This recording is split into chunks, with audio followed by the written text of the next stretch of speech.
ലൈംഗികാതിക്രമ കേസിൽ സംവിധായകനും മുൻ MLA-യുമായ PT കുഞ്ഞുമുഹമ്മദിനെ അറസ്റ്റ് ചെയ്തിരിക്കുന്നു. മുൻകൂർ ജാമ്യോപാധി പ്രകാരം അറസ്റ്റ് ചെയ്ത് വിട്ടയച്ചു. കന്റോൺമെന്റ് സ്റ്റേഷനിൽ ഹാജരാവുകയായിരുന്നു. അറസ്റ്റ് ചെയ്താൽ ജാമ്യത്തിൽ വിടണമെന്നായിരുന്നു കോടതിയുടെ നിർദ്ദേശം. TV പ്രസാദോട് കൂടുതൽ വിവരങ്ങളുമായി. TV പ്രസാദ്, ഇപ്പോൾ PT കുഞ്ഞുമുഹമ്മദിനെ അറസ്റ്റ് ചെയ്തിരിക്കുന്നു. എന്നാൽ എല്ലാ മൊഴികളും നിഷേധിക്കുകയാണ്. താൻ കുറ്റമൊന്നും ചെയ്തിട്ടില്ല, അത് പരാതി വ്യാജമാണ് എന്നുള്ളതാണോ PT കുഞ്ഞുമുഹമ്മദ് മുൻ MLA-യുടെ നിലപാടിപ്പോൾ? അറസ്റ്റ് ചെയ്ത് ജാമ്യത്തിൽ വിട്ടയച്ചിരിക്കുന്നു എന്നാണ് മനസ്സിലാക്കുന്നത്. എന്താണ് കൂടുതൽ വിവരങ്ങൾ?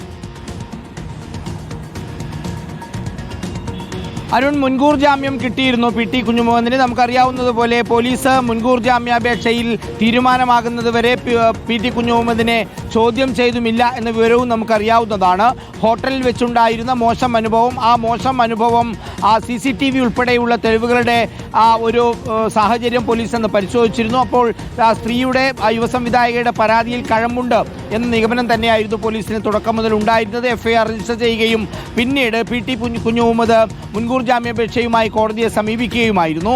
മുൻകൂർ ജാമ്യാപേക്ഷയിൽ വിധി പറഞ്ഞ് അനുകൂലമായി ഉത്തരവുണ്ടായതിന് പിന്നാലെയാണ് PT കുഞ്ഞുമുഹമ്മദ് കന്റോൺമെന്റ് പോലീസ് സ്റ്റേഷനിൽ ഹാജരാവുകയും പോലീസ് അറസ്റ്റ് ചെയ്യുകയും ചെയ്ത് സ്വാഭാവികമായി മുൻകൂർ ജാമ്യാപേക്ഷയിൽ തീരുമാനമായതുകൊണ്ട് തന്നെ അറസ്റ്റ് ചെയ്ത് പിന്നീട് ജാമ്യത്തിൽ വിടുകയുമായിരുന്നു. അരുൺ നേരത്തെ പറഞ്ഞതുപോലെ താൻ തെറ്റൊന്നും ചെയ്തില്ല എന്ന വാദം തന്നെയാണ് പോലീസിന് മുമ്പാകെ PT കുഞ്ഞുമുഹമ്മദ് ഉയർത്തുന്നത്. പക്ഷേ ശക്തമായ തെളിവ് PT കുഞ്ഞുമുഹമ്മദിന് എതിരെ ഉണ്ട് എന്നാണ് പോലീസിന്റെ ഭാഷ്യം. എന്തായാലും ഇതൊരു സാങ്കേതിക നടപടി മാത്രമാണ്. അറസ്റ്റ് ചെയ്തിരിക്കുന്നു എന്നുള്ളത് നമുക്കറിയാവുന്നതുപോലെ വലിയ വിവാദമായിരുന്നു നേരത്തെ. അതായത് 10 ദിവസം മുമ്പ് കിട്ടിയ പരാതി പോലീസിൽ കൈമാറാതെ മുഖ്യമന്ത്രി ഒളിപ്പിച്ചു വെച്ചു എന്നുള്ളതായിരുന്നു പ്രതിപക്ഷം ഉയർത്തിയ പ്രധാനപ്പെട്ട ആരോപണം. പിന്നീട് മാധ്യമങ്ങളിൽ വാർത്തയായതിനു ശേഷം മാത്രമാണ് പരാതി മുഖ്യമന്ത്രി DGPക്ക് കൈമാറുകയും ചെയ്തിരുന്നത്. Arun, thank you. TV പ്രസാദാണ് വിവരങ്ങൾ നൽകിയിരിക്കുന്നത്. PT കുഞ്ഞുമുഹമ്മദിനെ അറസ്റ്റ് ചെയ്തിരിക്കുന്നു.